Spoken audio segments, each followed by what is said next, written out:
He arrived as if he didn't want anything. Plain shirt, lowered cap, backpack on his back. A common delivery man, the kind that goes unnoticed in any busy company. But there was something different about him. The name? Marcos. No one paid attention to the improvised badge at the transport company. After all, he was just one of dozens of people who passed through there every day. But Marcos wasn't in a hurry like the others. He walked slowly, observing everything carefully. The bulletin board, the TVs with internal presentations, the conversations in the hallway, and even more curious, he seemed to know exactly where the sectors were. He never missed a room. He knew the floors better than many employees. In the first few days, no one noticed. But over time, whispers began. This delivery guy is strange, isn't he? Always with that attentive look. It seems like he's studying the company. But what nobody knew, it's just that Marcos wasn't just delivering packages. He was there for a much bigger reason.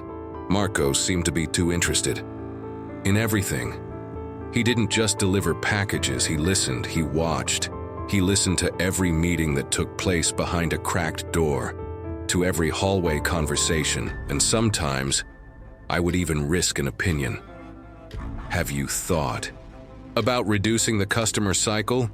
I think the conversion funnel is too long. The employees laughed, or just ignored it. After all, who listens to a delivery man? But the truth is that Marcos's suggestions made sense. An analyst even wrote. Down one of them, another, more suspicious, asked, "Have you worked with this before?" Marcos gave a shy smile.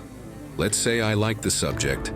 And he went on his way, without giving many explanations, but the more he talked, the more discomfort he caused, especially upstairs.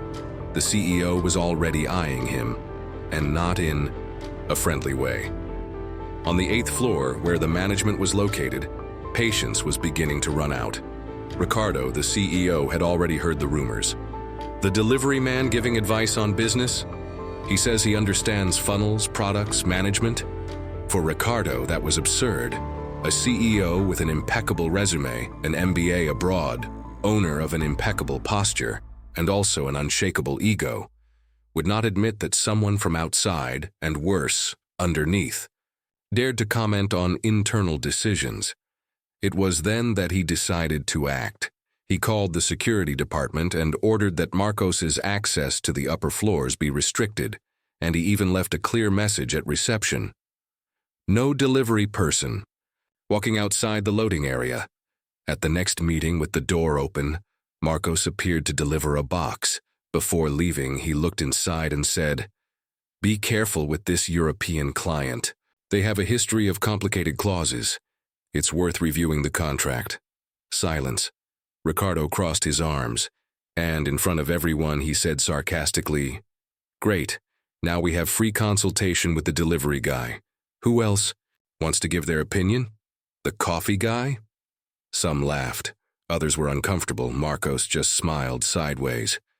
He gave a slight bow and left. But it left a flea in the ear of whoever was listening. It was the biggest contract in the company's history. A demanding, detail-oriented European client with a billion-dollar proposal on the table. The negotiation had been dragging on for weeks, and everything indicated that they were close to closing. But there was a problem, a technical detail in the service model that did not fit the rules of the European market. Internally, no one could find a way out. Spreadsheets came and went. Meetings went on into the night.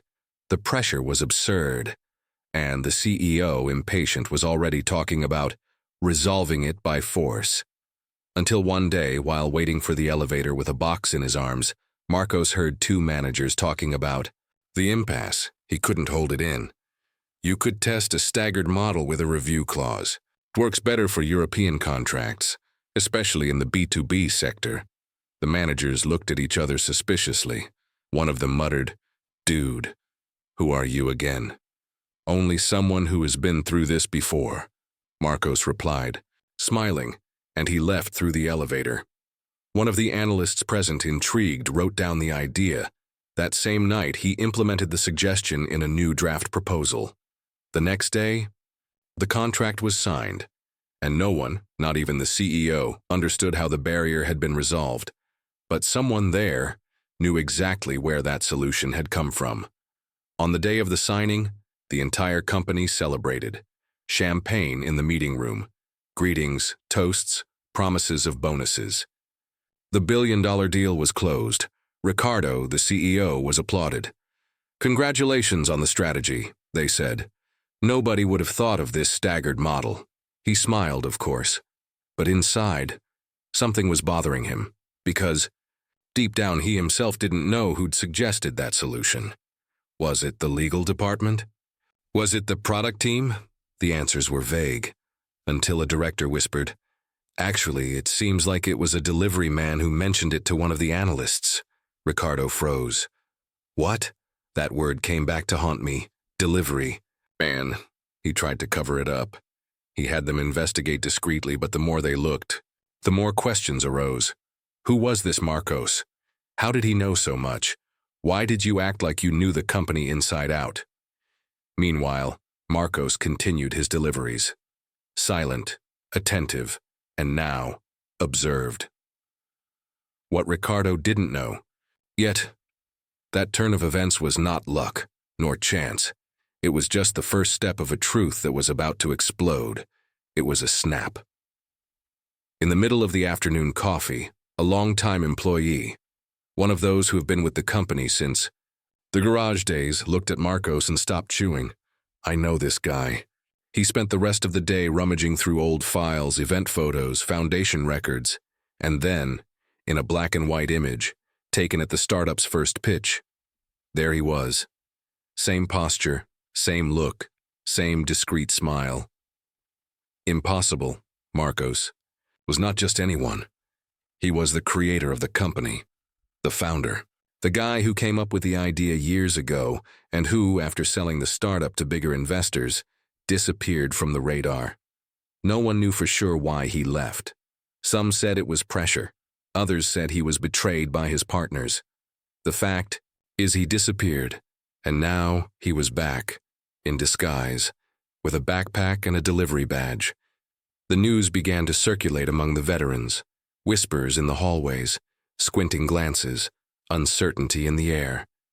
And Ricardo, still unaware of the bomb that was about to explode on his desk, because the truth finally was about to come out. The news reached the presidential office like an avalanche. Ricardo was reviewing documents when there was a knock on the door. It was the operations director, with a tense expression. "We need to talk.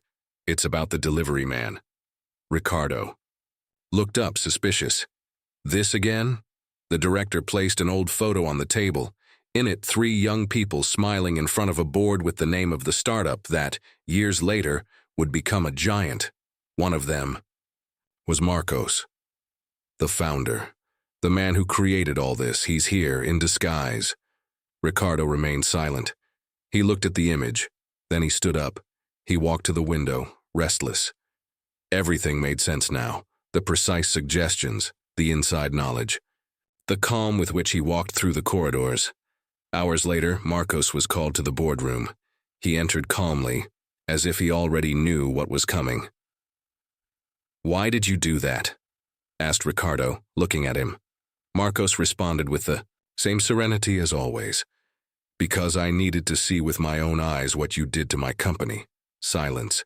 It was created with purpose, with soul, and today, it has become only profit, vanity, and fear. Ricardo tried to argue, but Marcos was direct. "I sold control, not the heart of the business, and what I found here is no longer what I built." And there, in the center of the room, was no longer a delivery man. There was the owner of the story, and he wanted what was rightfully his. The revelation came as a bombshell. Within 24 hours, the entire company knew. The delivery man was, in fact, the original founder. The corridors were buzzing. Some called it a masterstroke. Others called it corporate betrayal. In the boardroom, the atmosphere was one of Cold War. Marcos wanted change. He proposed rescuing original values, investing in people, and listening to ideas from the based on Ricardo, on the other hand, said that the company had evolved. That romanticism didn't pay the bills. That profit came from tough decisions. Tensions boiled over at a board meeting. "This company wouldn't be here if it weren't for me," shouted Ricardo. "But she wouldn't have been born without," Marcos replied. "And she definitely wouldn't have survived without the ideas of a simple delivery man." Silence. It was then that the council decided, "We're going to put this to a vote. The company's leadership will be redefined. Whoever stays will guide the future of the organization. On one side, the experienced executive, on the other, the forgotten visionary, and in the middle, a company divided between past and present. But there was something that no one expected: what Marcos would do with this power. If he won, on the morning of the vote, the entire company shut down. It was as if the future was at stake. And it was. Board members, directors, employees, old and new, all with their eyes on one question: who should lead the company? Ricardo, with his resume, his aggressive management, his history of profits, or Mark, the founder who returned from the shadows to rescue the lost purpose? But before the vote began, Marcos asked to speak. He stood up calmly, looked around, and said, "I don't want the job back." Absolute silence. "I didn't come here to reclaim the throne. I came here to reclaim my sense, to remind you of where it all began, and more importantly, why it began." Everyone expected a confrontation. A seizure of power. But Marcos proposed the unexpected. "Let's lead together. I'll take care of the soul. He'll take care of the machine. Only then will this company have body and heart." Ricardo, stunned, remained silent for a few seconds. Then for the first time, he reached out his hand. Two opposites, one purpose, and a choice that would change everything. They shook hands, Marcos and Ricardo side by side, not as rivals, but as leaders of a new era. The announcement spread quickly.